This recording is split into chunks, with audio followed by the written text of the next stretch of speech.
to be more intimate with you, Lord. The first real event I remember was waking up in the middle of the night being sodomized in my own house. My fear of my father way, way, way exceeded any fear I had of what was happening to me. There was nothing left in me. I mean, I was literally a numb child, and I was numb for years and years and years, and it followed me long, long after those events did.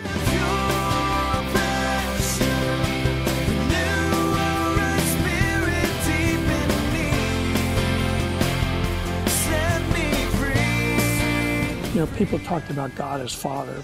Well, you know, I look back at the priest who was a father and the two priests who were a father, my father, and I say to myself, you know what? That's not a relationship I want any part of. Welcome to Pure Passion. My name is Jonathan Daugherty, and I'm your host for today's program. Sadly, over the past decade or so, we've been subjected to a continual litany of reports about the sexual abuse of children by Catholic and Episcopal priests and other clergy. And for most people, there is no betrayal of innocence more difficult to fathom. We simply don't want to believe that it's true, and so we turn our eyes away from those who've suffered such unspeakable horror. We tell them it can't be true, or if it is true, that somehow it must be their fault. We minimize and lie to protect our institutions and choose to pretend it isn't happening. Today, however, we're going to look that truth straight in the eye as we hear from a man whose heart and soul were torn to shreds by this most devastating of criminal acts. His name is Tom, and he wants to be heard. He wants you to know what happened to him so that this doesn't keep happening to young children and teenagers, so that the perpetrators are removed from their positions of authority and properly penalized for their crimes. And most of all, he wants you to know what happened to him so that survivors of such abuse can find hope in the power of God to transform great tragedies such as his into something powerful and redemptive. Let's all learn from Tom's example of courage and his continued faith in God. I think the first memory I have of my father was he accused me of stealing a nickel off my mother's dresser. And my punishment was he gave me a cardboard box, told me to put all my things in it, and he threw me out of the house. I was 5 years old. And I sat on the back steps and cried, seemed like forever, until my mother let me back in without any, we love you, anything at all like that. The message was, don't make your father angry. And that single event set me up for a lot of events that followed after that. I have virtually no memories of my childhood whatsoever. And every once in a while, a little piece will come back. And a lot of the pieces that come back are all built around abuse and abusive events in my life. The first real event I remember was waking up in the middle of the night being sodomized in my own house, and without anyone willing to protect me or to rescue me. And from that moment on, I knew that my house was not a safe place for me. And I knew that my father and my mother would not protect me. And I knew that I was kind of disposable, so to speak, and that the slightest thing I did wrong could end up with me just being thrown out of the house at any age whatsoever. And if they would do it at 5, they certainly would do it at 10 or 12 or 15. And I grew up one of 5 boys, and I honestly have no memory of whether my brothers were treated the same way or if anything happened to them. It's just a complete blank, that entire period of my childhood. And to get out of the house, I decided that I would kind of follow a family tradition of sorts and become an altar boy. I was raised in a Catholic family. And so I started becoming an altar boy. And in the beginning, it really worked really well. And it was a place where I could go where people seemed to appreciate me. And I was just Tom. And then one day, one of the priests put his hand on my shoulder and he said, "Why don't you come with me?" And we walked back into the rectory. And as I walk back into the rectory, I'm thinking, holy cow, I mean, this is just incredible. No one's ever treated me this good. And so we keep walking and we keep walking, and we step into a room. And he sits down and he tells me to kneel down in front of him. And he tells me to close my eyes, and he starts to pray for me. And then he tells me to open my eyes. And when I open my eyes, I find that he has exposed himself. And he then proceeds to do to me and have me do to him what predators do to little boys. And it would just, I mean, it just was a total, almost a mind destruction in some ways. I mean, I had no mental capacity, nothing to process what was happening. I mean, this was a man that my parents absolutely trusted beyond the shadow of a doubt. Okay? A man that my mother had times had said, you know, I want you to be like him. I want you to go into the priesthood and be like him. And so this process went on for a long period of time. I can't tell you exactly how long. Until one day we were in that room and another priest walked in. And the two of them essentially ganged up on me and raped me and forced me to perform oral sex on them. And this went on for a considerable period of time. The two of them, I mean, it just, if you stop and just think about what happens to a little boy, and a little boy who has no concept of what's really happening to him, who sex is not even a word in his vocabulary at that point, who's interested in playing ball. And you've got all this stuff going on. And I mean, it really stops your growth emotionally. It stops any sense of feeling that you have, because over time, as it happened over and over again, I just shut down. And I'd be in that room and all these things would be going on. My mind would be a million miles away somewhere. And when it was over, my mind would come back and I would walk home. I reached a point where I had no tears left. I didn't scream. I didn't react at all. I just did what I was told. There was a time when I tried to rebel and not do it. And the priest went to my mother. And he said, you know, Thomas is just not doing what he's told at church. And that's not good. And so she took me aside, and in no uncertain words, she said to me, you know, you do exactly what you're told at church, and exactly what Father tells you to do, or you're going to have to answer to your dad. And to be honest, my fear of my father way, way, way exceeded any fear I had of what was happening to me. I mean, how horrible is that? And so this went on for an extended period of time. Continuing to kind of do things that little kids do and look for places that are safe. I joined the Cub Scouts, and I had a great time in Cub Scouts. And then I grew out of it and grew into Boy Scouts. And I thought that, you know, this is really terrific, because the Boy Scout master was a very close friend of our family's. And I thought, this is going to be another safe place for me, like Cub Scouts was. And it was, until we went on the first camping trip. And on the first camping trip, he called me into his tent, and he told me that I have to go through an initiation. And the initiation, he told me to kneel down in his bed, and I did that. And he told me to drop my pants and my underpants, and I did that. And then he said, I want you to say out loud as you can, oh, what an ass I am. And just say it over and over. And I can just hear myself even today saying that over and over again. And just saying, dear God, the whole world must be like this.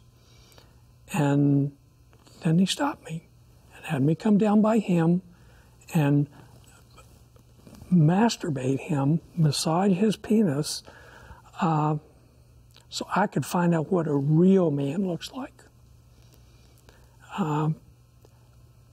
As these events went on, I thought that I'd kind of outgrown it. I think they got tired of me. Unfortunately, they probably moved on to other boys. I tried to quit Scouts right away, and I wasn't allowed to. And my parents told me, you know, quitters never win and winners never quit. And I had to stay with it. And so I had to suffer through that for a whole year before I was allowed to quit.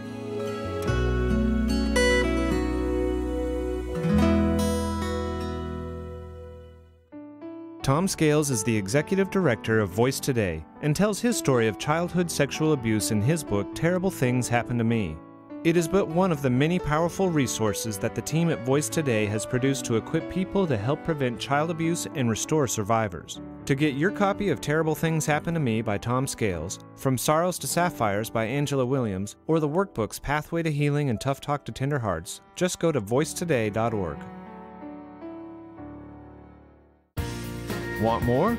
We have free videos and other resources online, as well as free iPhone and Droid apps that stream every program that we've ever produced. Our primary ministry website is masteringlife.org. The website for this TV program is purepassion.us, but you can also find us on YouTube, GodTube, Vimeo, XP Media, and Cross TV. Over 130 videos, all free, so get more. I thought it was all over until I walked home from school one day. And I stopped at the train station to use the restroom. And I go in the restroom and I set my books down and I step up to the urinal and I start doing my business. And this man comes in, stands next to me. And I recognized him because he worked in the train station. And the next thing I know, I'm getting ready to zip up my pants and leave. And he reaches over and he puts his hand on the back of my head and proceeds to push my head down and makes me fondle his penis, and then he rubs it on my face. And I had no tears, couldn't scream. I mean, there was nothing left in me. I mean, I was literally a numb child, and I was numb for years and years and years, and it followed me long, long after those events did. The next memory I have is being in my parents' bedroom and sitting on the bed. And there are two other people in the room. And at some point in time, the guy goes behind me, he reaches up, he takes my hands, and he pulls me back on the bed. I thought he was playing. I didn't think anything about it. And she proceeds to pull my pants down and start to fondle me and perform oral sex on me. And ultimately removes her clothes, climbs up on me, and rapes me. I was 12 years old. And this was my beginning of life. And to be honest, this is what I thought was normal. And so when I saw other people, I thought other people were experiencing exactly the same thing that I experienced.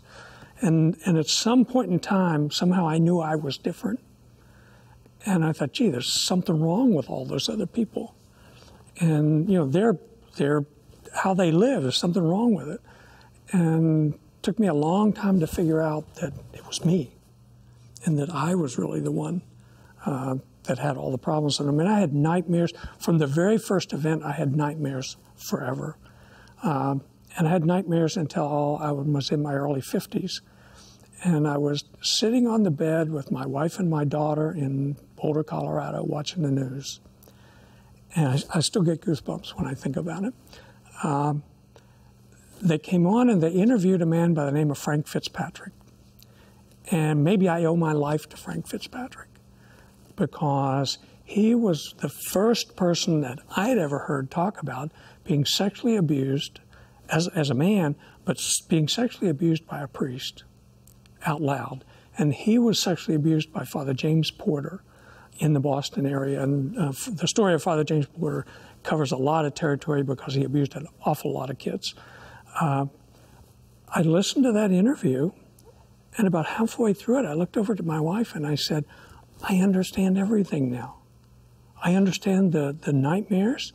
I understand I mean, it was like someone flipped a switch and opened the drapes, and I could see how my whole life began and what it was all made of. Up until then, and I don't know how this happens with a kid, but I went through periods where I knew what was happening to me. I went through periods where I went numb and I just completely shut down when any of this stuff was going on. And I went through periods where I knew it had happened to me, and then I just completely blocked it out of my mind. And it did not reemerge until the early 50s. And subsequent to that event, I probably went to 8 or 10 different counselors. Each one of them helped me a little bit, but none of them helped me really heal. I accepted the Lord in 1983, and I couldn't grow, and I couldn't trust God. I couldn't understand why, but I mean, there was just no way. You know, people talked about God as Father. Well, you know, I look back at the priest who was a father and the two priests who were a father, my father, and I say to myself, you know what? That's not a relationship I want any part of. And so it was very difficult for me, and I struggled literally for 2 decades. I started into counseling, and I found that it didn't really help me a lot. You talk about it a lot, but there's no way to heal. And I walked into Johnson Ferry Baptist Church one Sunday morning, and I picked up the bulletin, and I opened it up, and it was like there were only a few words in the whole bulletin, and those words said, "Support Group for Adult Survivors of Child Sexual Abuse." I thought, holy cow, not possible. And I took that bulletin, and I bet I carried it around with me for, I don't know, 6 weeks, maybe longer. And before I got the courage to walk into that room, to this day, I couldn't tell you what I said.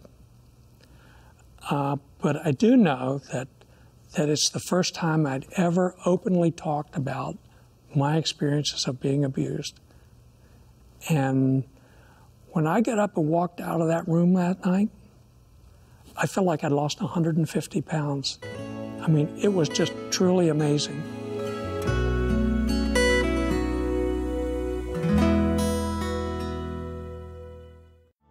The mission of Voice is to break the silence and the cycle of child sexual abuse worldwide. We do that in 3 ways. We are giving a voice to survivors of healing. It's about adults who are survivors of child sexual abuse and about being open and encouraging them and helping them break their silence and go on to heal. A voice of protection to children. These are workshops that we run that really are educational, and they teach parents and adults how to manage the growth and development of a child. And a voice of prevention to the community. And we are bringing this issue into the public arena with the Voice movement, which is a grassroots movement to get people talking about child sexual abuse. So together as a community, we can solve the issue. Join the Voice movement to help break the silence and cycle of child sexual abuse and save the innocence of our children. Get involved at voicetoday.org. You have a lot of fears as you transition through this life with the abuse. And you have the fear that you're going to be homosexual. You have the fear that you are homosexual. You have the fear that you're really damaged goods and no one will ever want you. You have all these things percolating inside of you, and you try to sort it out. I had a scholarship, an appointment to the United States Naval Academy. I went for 1 year. There just was no way in the whole world. I didn't even understand what had happened to me at the time. There was no way in the whole world I could stay in a place that was 99.9% men, and men had absolute control over me. And I mean, it was just, I almost self-destructed there because I just couldn't be there, so I left. So I think for me, homosexuality was not going to be a reality because I was scared to death of men. And I've even noticed as I've gone through my career that there have been people who would walk into a meeting or a room when I'm an adult, I'm 30, 40, 50 years old, and instantly the hair on the back of my neck would go up, and it would alarm me, and I would never understand why. And only once I started to break my silence, once I got into the support group, and that's when I really started to heal. And when I started working with Voice, slowly but surely, I started talking to people. I didn't have a choice. I mean, people would approach me, and I would start talking to people. And I got over some of the early experiences. One of the first experiences I had was at a fundraiser for Voice. And I go to this fundraiser, and I'm looking, it's a silent auction, I'm looking at some of these things, and a lady walks up beside me, and she starts talking to me, and we talk about the stuff on the table, and she said, "Gee, how do you know Angela?" And I said, "Well, I met her at the support group at Johnson Ferry for adult survivors of child sexual abuse." You would have thought I told her that I had the Ebola virus. She could not get away. This is a person at a fundraiser for the issue. She could not get away from me fast enough. I took a high school friend. I had a high school friend. She and I have been friends. I'm 68 years old. She and I have been friends maybe 65 years. I mean, we know each other really well. We went through a lot together when we were growing up. I sent her a copy of Angela's book. And in it, I put a letter, and I explained to her the things that happened to me. Her response was to send me a note and say, I want you to know I burned the letter, and I've sent the book back to you. What a terrible story. And I thought, she's ashamed to have that in her house. She's ashamed for somebody to see it. I struggled a lot with God. I struggled with the whole idea that I could trust anyone, even God. I look back at all the events and all the things that happened to me and the men of God, the people that I should have been able to trust absolutely, completely, without any hesitation, were so evil that I said, are these God's people? And so I struggled and struggled, and I ended up bargaining a lot with God. You protect me from this moment, and I'll do this for you. And I never got protected from the moment. And all the things continued to happen.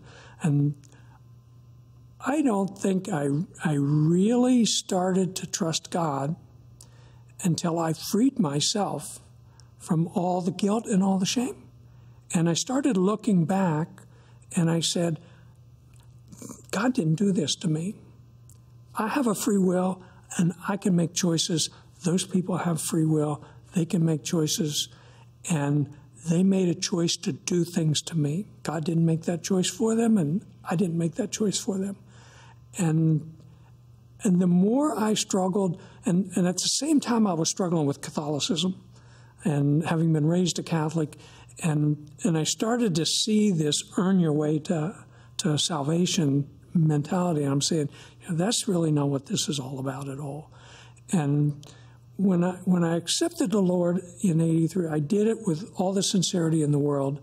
And I've had wonderful men try to mentor me, and I never felt anything close to like an equal. And until I got into the environment with Voice, and I have people around me, maybe for the first time ever in my life, excluding my family, who live their faith, who I can watch model the love of God, who I can watch model using spiritual guidance to make decisions. I mean, it was a real eye-opener for me. And I really don't have any relationship with my brothers at all. And God has replaced them in my life with just an extraordinary group of strong, faithful Christian men and women, including men for me, and that's really a first. And there's a lot of work more to be done in me, and I don't have any hesitation about that at all. But God has done a miracle in me. The fact that I'm here today is a miracle. The fact that I speak openly about this is a miracle. And that's how God has been changing me, one day at a time, one event at a time. And I mean, it's incredible. The people that come around me, the fact that I can use those experiences of my childhood, it's incredible. I mean, I talked to a lady day before yesterday. I got an email from her, and she said, I'm sitting here, I've just finished reading your book, and I'm in absolute tears. You're an inspiration to me to not just survive, but to heal and have victory over what I've been through. How incredible is that? I mean, the goosebumps again. I mean, that's what my life is meant to be. I mean, I've had some real incredible professional experiences. And I mean, I was president of the company that got a drug to market that was a treatment for breast cancer and ovarian cancer when there was nothing. And if our little company hadn't done it, no one would have been able to. I thought that was the piece de resistance of my career until I started doing this. And there's no feeling, you go through that, you get an email like that, and you say, God just reminded you why you do it, and that He knows you're doing it, and He's on your side. I mean, they're just incredible feelings. Tom's story is not unique. There are millions of men like him who need the power of Jesus Christ in their lives for healing, hope, and a future. Don't be afraid to share Christ with your loved one who is sexually abused, male or female. Yes, they may be angry with God and resist at first, but once they begin to experience His love for them, that anger will be redirected to the true cause of their abuse, and the healing of their relationship with God can begin. Tom describes it best, so let's end the program by letting him tell you what God can do. My name's Tom Scales. I'm 68 years old, and I'm a survivor of child sexual abuse. And if you're a man out there today, and you've traveled the same path that I have, I know the emotional cave you live in. I know the challenges that you have with intimacy, with friendship, with just normal everyday relationships.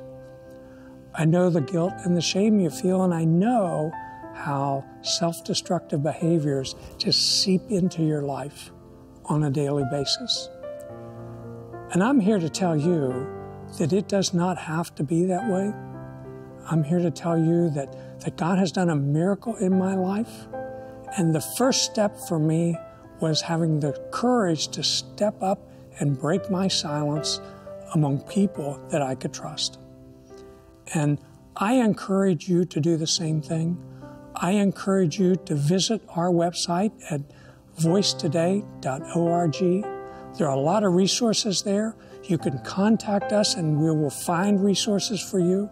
We will help you in any way that we can. It's a difficult step for a man to take because in some ways the sexual abuse that you experienced and that I experienced emasculated you in a way. It's so horrific that people don't want to hear it. And in some ways you find out who your true friends are when you actually break your silence. But I ask you to step forward, take that step, contact us and we will help you do it, because the transformation in your life, it's not possible for me to explain how different my life is today from just 3 or 4 years ago. The joy I have, the true friendships I have, the feeling of love and affection that I can experience that I never experienced before in my life in the first 50 years or so before I broke my silence. These are important steps. No matter how old you are, no matter where you live, no matter what stage of life you're in, no matter whether you're an executive or whether you drive a bus. This is available to all of you, and it's available through the saving grace of Jesus Christ and your willingness to step forward and embrace it.